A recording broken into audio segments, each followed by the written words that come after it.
রেলওয়ের পূর্বাঞ্চল মহাব্যবস্থাপক মোহাম্মদ নাজমুল ইসলাম বলেছেন, ঢাকা নারায়ণগঞ্জ রুটে ডুয়েল গেজ রেল লাইন নির্মাণ প্রকল্পটি দীর্ঘদিন ধরে বন্ধ আছে। এই কার্যক্রম যেন আবারও চালু হয় সেটি আমরা দেখছি। এখানে নতুন করে কিছু কাজ সংযোজন করতে হবে, এজন্য নতুন করে টেন্ডারের আহ্বান করা হয়েছে।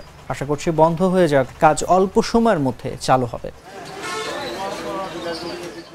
দুপুরে নারায়ণগঞ্জ স্টেশনে প্রকল্পটির নির্মাণ কাজ পরিদর্শন শেষে সাংবাদিকদের প্রশ্নের উত্তরে তিনি এসব কথা বলেন।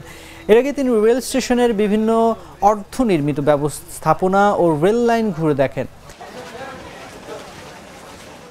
নাজমুল ইসলাম বলেন, কাজটি শেষ হলে নারায়ণগঞ্জবাসী সহজেই ঢাকায় যাতায়াত করতে পারবে। আশা করছি আগামী 6 মাসের মধ্যে নতুন করে দরপত্র আহ্বান সহ সব প্রক্রিয়া শেষ হবে। যে রুটে এতদিন 16 জোড়া ট্রেন চলাচল করত, আমরা যেন আরও উন্নতি করতে পারি সে লক্ষ্যে কাজ করছি।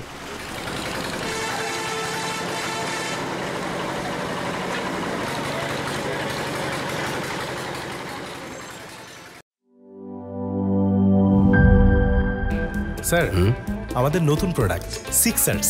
দেখতে তো ভালো, খেতেও ভালো। তুমি একটু বেশিই বলো। জানি স্যার, বিশ্বাস করবেন না, তাই সুপার স্লো মোশন ক্যামেরা নিয়ে এসেছি।